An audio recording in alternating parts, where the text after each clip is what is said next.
नमस्कार मंडळी. तर आज मी घेऊन आलेली आहे कबाडपासून जुगाड.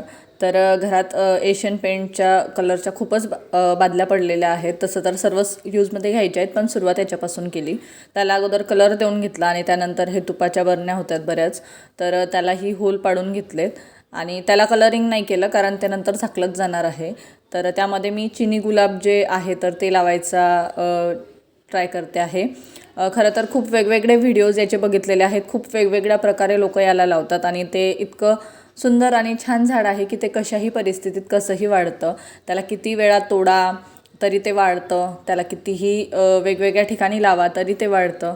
इतकं छान हे झाड आहे. तर म्हटलं आपणही ट्राय करूयात. तर मी इथे असं एक स्ट्रेट त्याला व्हर्टिकल शेपमध्ये वाढवण्याचा प्रयत्न करणार आहे. तर हा होता त्याचा फायनल लुक. ज्या वेळेला ते पूर्ण बहरेल त्यावेळेला मी तुम्हाला नक्कीच दाखवेल. त्याकरता तुम्ही चॅनलला नक्की सबस्क्राईब करून ठेवा.